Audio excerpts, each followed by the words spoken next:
Hi, everyone. I'm Kelly O'Horo, and this is Adaptable, Behavior Explained. Hello, everybody, and welcome to the Adaptable Show. I'm so glad to have you here. I'm especially glad to have Carlin Parker, my friend and colleague of many years, joining us today as we discuss a topic that's oftentimes confusing. There's a lot of misconceptions and lack of understanding in this area, LGBTQ population. And so today we're going to do our best to clear some things up while recognizing there's a likelihood we're going to get some things wrong. And we hope to ask for your grace and realize we're not trying to marginalize or dismiss anything that we might get wrong, but we did our best to prepare in hopes that we do this topic justice. We are both mental health counselors. We both take culture courses. I just took one as recently as this past year at the EMDRIA conference. So we do try our best to stay abreast of information and attend workshops and conferences that are presented by people that are more identifying in these ways. And so again, please give us grace. We're going to do our best. So let's kick it off. Carlin, thanks for being here. I so appreciate your time and energy to focus on this topic today in the month of June, Pride Month. And so tell me a little bit about yourself professionally and personally. So I've been in practice with Infinite since 2021. I serve the lifespan, which includes individuals in the LGBTQ plus community. And I also have been active in participating. And even since my high school undergraduate days, have been involved in community outreach programs and advocacy. Yeah, so allyship has been part of your work in advocacy as well. Yeah, getting people recognized as co-conspirators, basically, in our work. Okay, awesome. So the first thing we're going to start with is clarifying some confusion around two, I would say, main umbrella categories that are oftentimes misunderstood. And that's the difference between gender identity and sexuality. So we're going to kick it off by clearing up some terms related to sexuality, which is it's our attraction, our sexual orientation, our romantic interest. So why don't you kick us off with the first term in that sexuality umbrella that we want to talk about? Yeah. So the first term would be heterosexuality. And this is seen as the default in a lot of ways, right? Attraction to the opposite sex. So if I'm a woman, I'm attracted to a man. If I'm a man, I'm attracted to a woman. Awesome. Thank you. And this is oftentimes in family systems what's just expected. And so, for example, if I have a child who decides to come out as a different preference for sexuality, this can be really hard on families who have to shift gears on what they had just had a bias toward or expected or accept their expectation around what their family system might look like. So I think that's an important thing to just start with. The next topic of sexuality would be bisexuality. And so these are people that are attracted romantically and or sexually to people of more than one gender, not necessarily at the same time, not necessarily in the same way, and not necessarily to the same degree. So I may be interested in women as a female, but I may also be interested in men and maybe sexually and romantically. And so the degree to which I pursue those relationships can also vary based on my propensity and my desires. So that would be an example of bisexuality. So what's next? So the next category would be homosexuality, which would be attraction to the same sex. And that includes gay, lesbian, so a person who's emotionally, romantically, sexually attracted to members of the same gender. Right. And then we have a term that's interesting and not as often heard, I would say, is asexuality. And asexuality is basically a self-proclaimed lack of sexual attraction in general toward any sex. And so this is another area that some people identify. So it's often called ACE for short, and that refers to some kind of partial lack of sexual attraction. So it could exist on a spectrum, and asexual people may experience no, little, or conditional sexual attraction. Okay. When you say conditional, what might that look like?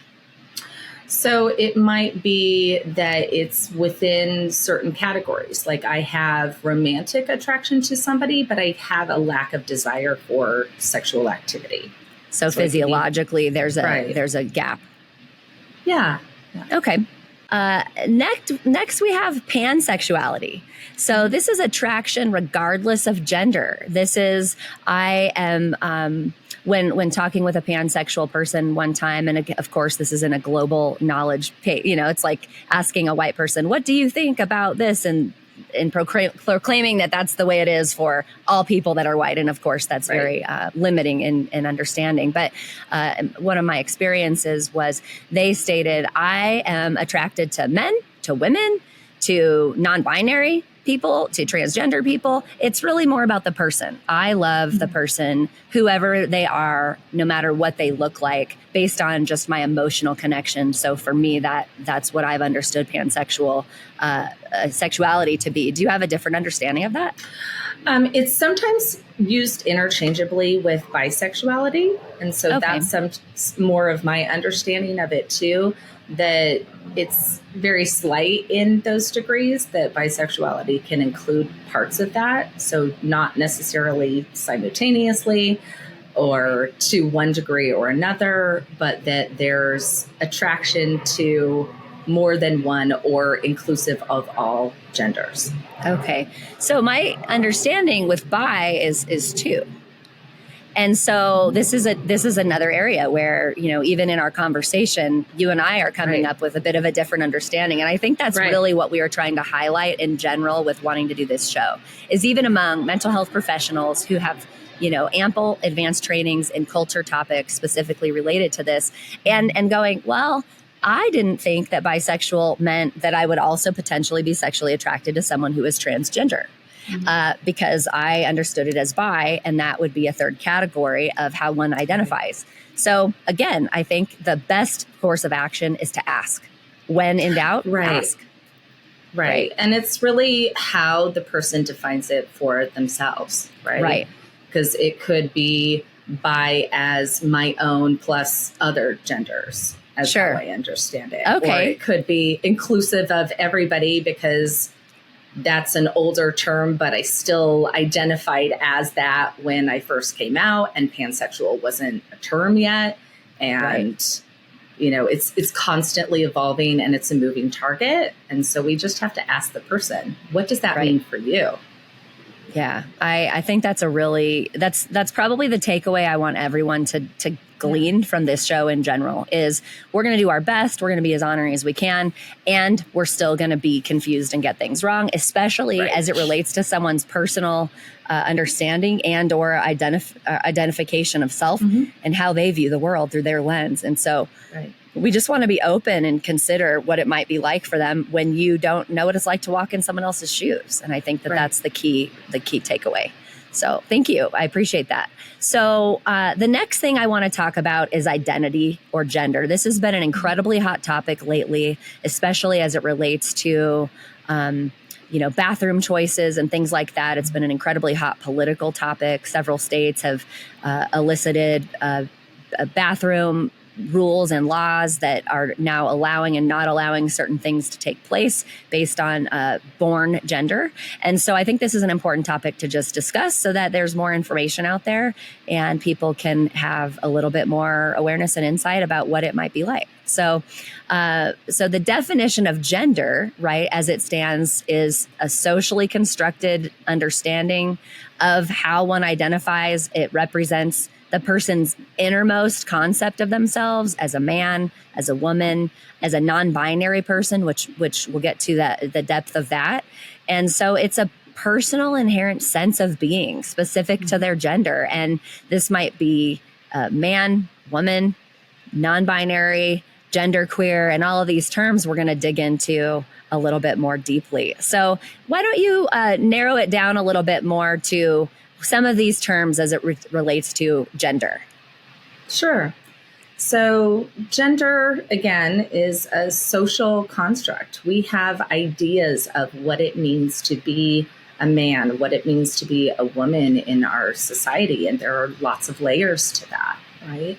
And how I choose to express my gender or my gender expression is how I live out my identity in my everyday life, what kind of clothes I put on, what kind of behaviors I engage in, how I show up as my identified gender.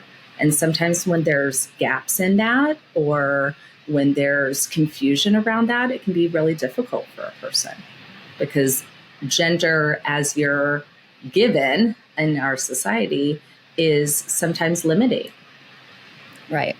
And so let's dig into that a little bit, the things that people understand as gender, and then let's hopefully expand that topic a little bit more. So we, of course, have a man. This is a person who is born with male genitalia. They are identified at birth in this way. This is the way that they biologically, came into the world with male organs that are visible, and they would then be named as male.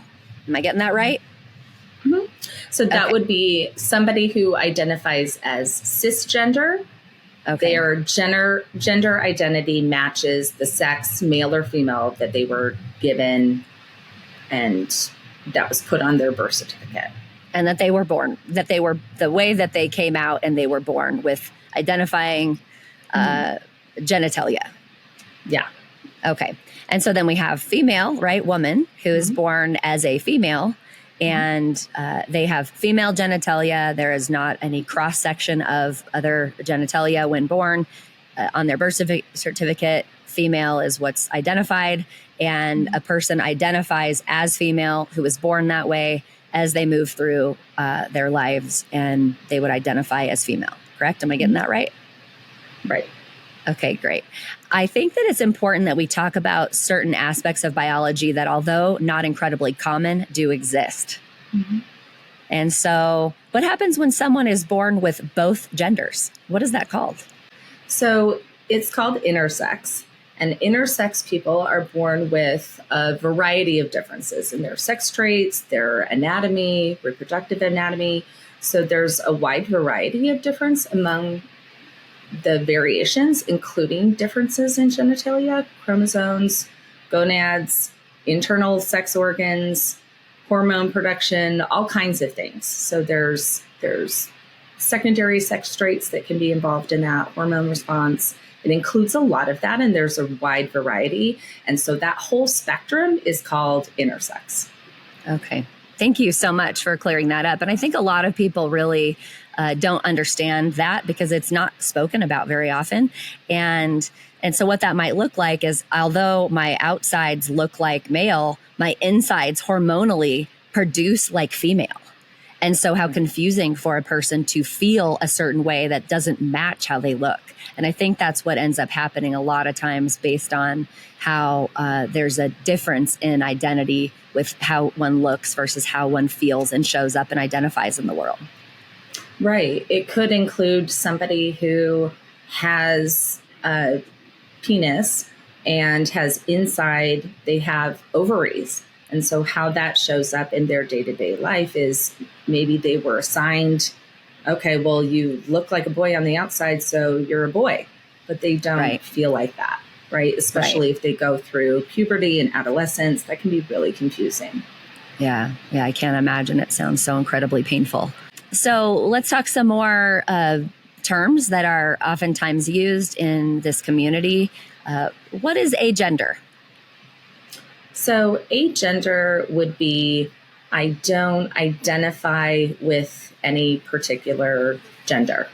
I'm lacking of that. Okay. And then gender fluid.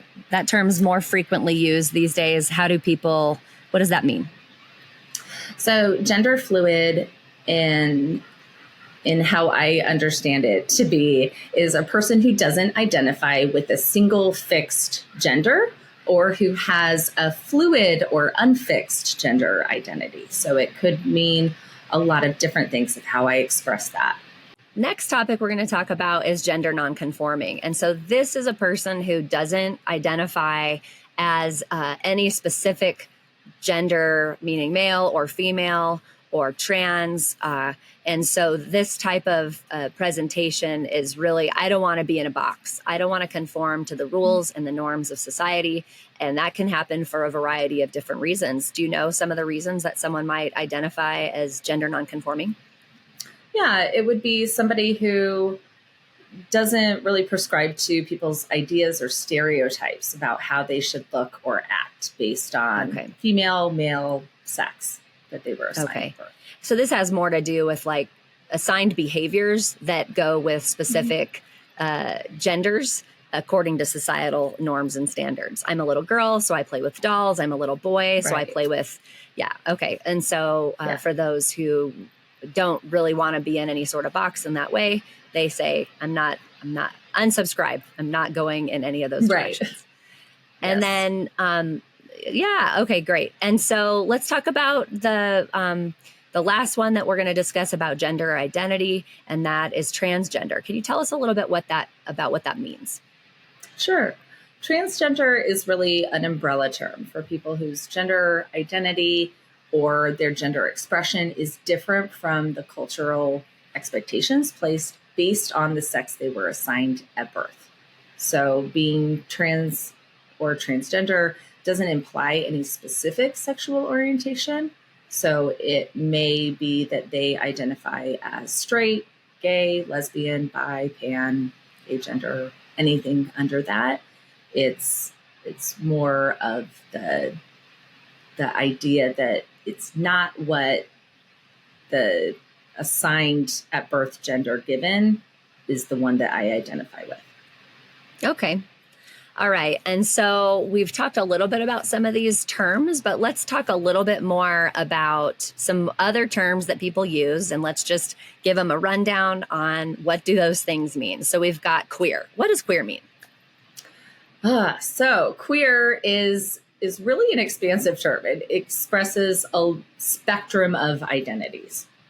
So it's often used as a catch-all to include lots of different people. So I could identify as bi and queer, or I could identify as queer because I'm not exclusively straight, or maybe I'm non-binary, or maybe I'm more gender expansive. So it's previously given as a really derogatory or slurred expression, but now is reclaimed by parts of the LGBTQ plus movement. Okay, thank you. And then cisgender. Let's talk about what cisgender is. I know you mentioned it a little bit, but just a brief review. Yeah. So cisgender would be I'm assigned female at birth. I look like a girl, so I'm identifying as a woman now, and that matches the thing on my birth certificate. And then last but not least, we want to talk about non-binary. What is non-binary? So non-binary is an adjective describing a person who doesn't identify exclusively as man or woman. So I might have somebody who identifies as both a man and a woman, somewhere in between, falling completely outside of those categories. They might also identify as something else within their gender expression, maybe transgender, but not all binary people do. So again, it's one of those umbrella terms that encompasses a lot of different identities, such as agender, bigender, genderqueer, gender fluid, some of the other terms that we've talked about. All right, great. So let's talk about another hot topic that people are, kind of seem to have not a lot of gray area on their stance on this topic, which is pronouns. I hear from people who get very frustrated with the need to identify. If I look like a woman, why would I say I identify as she, her? That should just be assumed. And I hear on the other side, well, why should we assume anything? Like, I don't know who they are as a person. I don't know what they think about themselves. And I'm a respectful person, so I would like to just know from their position how they want to be referred to. I don't have skin in the game because I don't actually have a preference or a care about what you want to be called. And, I can remember being a kid and being, struggling with Miss, Mrs., Ms., and how all those things meant something special. And people would get so offended if you did the wrong one. And so I think we've been dealing with these labels for lack of a better word, for a long time in history. But, this is just the more nuanced one, depending on how someone identifies in their gender. And so let's talk about how to use pronouns and why it's important. So what would you describe as why this is even a thing we need to worry about? Well, it's a thing because it's how somebody wants to be identified and how that shows up in their everyday life of their expression of who they are. So again, it's one of those things that we don't really know unless we ask a person, right? We have a lot of assumptions about, because I look a certain way, that's how I'm trying to express myself. And we just don't know, right? Until we ask. Yeah. Just like if I would ask you if you wanted to be, Miss, Ms. or Mrs. or whatever that is, I would still ask, what is it that you prefer? Right. I don't like to be called ma'am. Right. And we correct that, don't we? Don't call me ma'am. Yeah. I'm looking for my grandma. I don't want to be. So we have preferences, and those things seem to be more acceptable.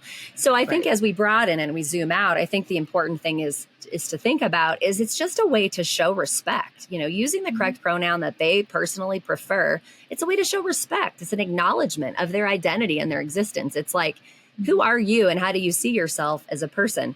I can remember one time talking with my husband and, he said, I have a hard time with military background when everybody was sir or ma'am. And this is part of the teachings. And then he said one time I said ma'am and it was a male. And he said, I felt so bad. And, and so, and this was just a typical history, but the person didn't, they didn't appear as their gender was, and it didn't match. And so he felt really small. And that was from just a sir or ma'am moment.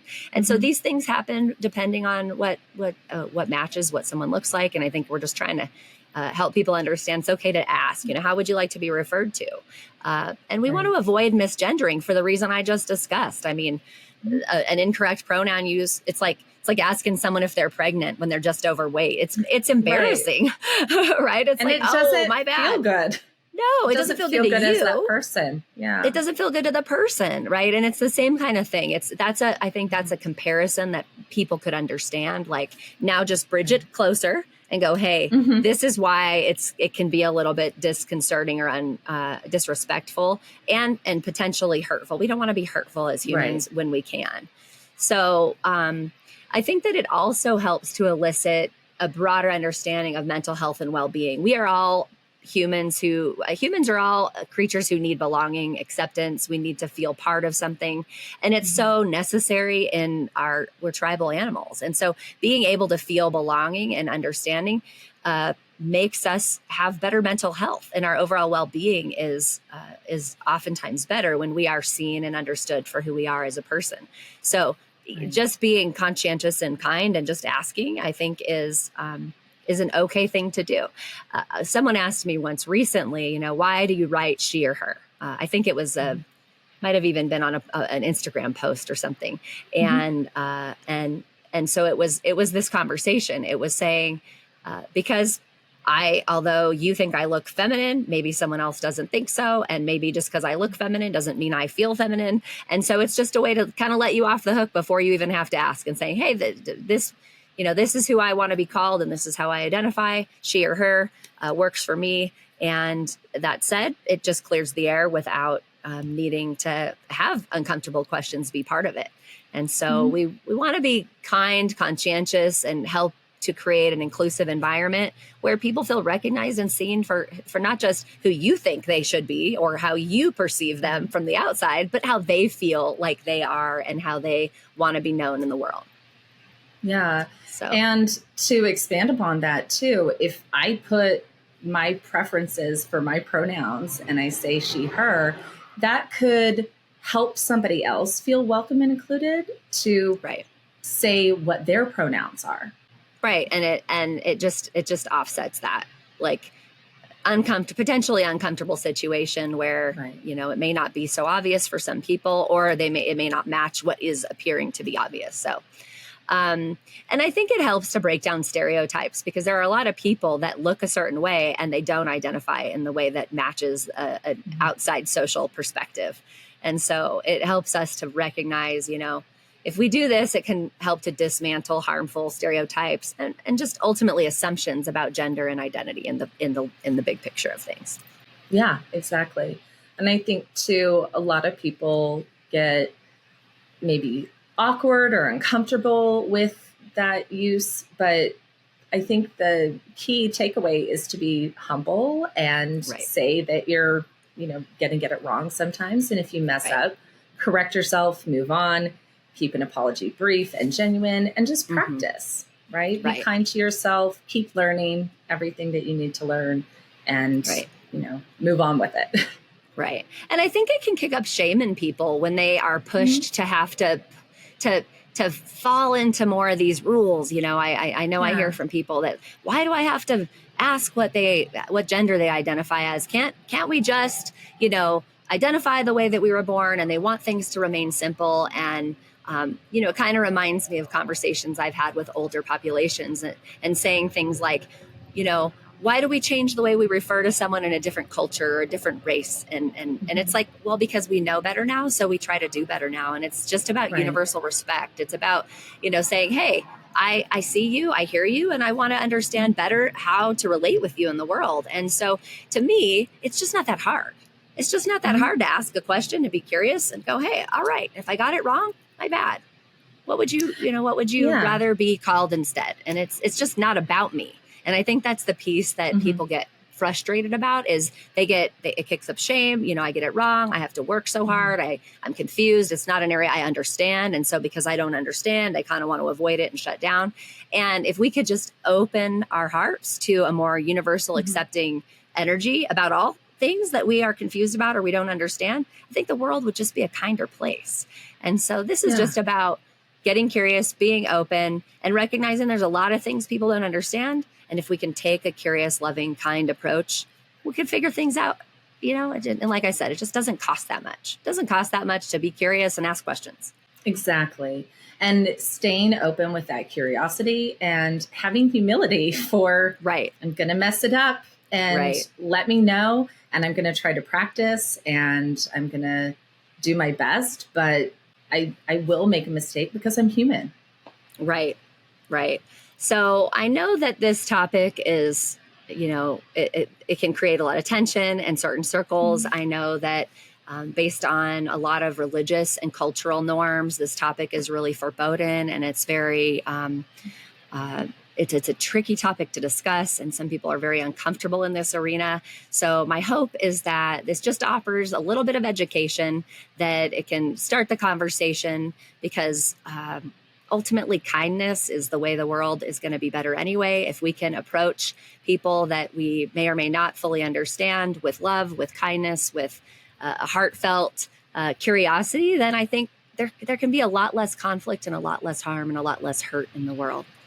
And so that's my hope for this show, and broadening perspectives and just learning a little bit about something you may or may not have understood, as well as you maybe do now. So that's my hope for this show. So Carlin, thank you so much for being on today. I really appreciate your time. I know that it took us a handful of tries with our technology issues and such, but I appreciate your diligence of sticking with it and seeing it through.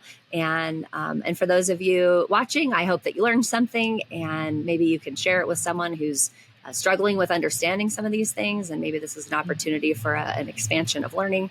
But ultimately, this whole show is about understanding human behavior and recognizing that people will do things that may or may not make a lot of sense. And if we can approach things with a curious and open, loving stance, then ultimately the world is a kinder place. So on that note, thank you for tuning in. And I hope that you move forward until our next show with love. So don't forget to lead with love. It'll never steer you wrong.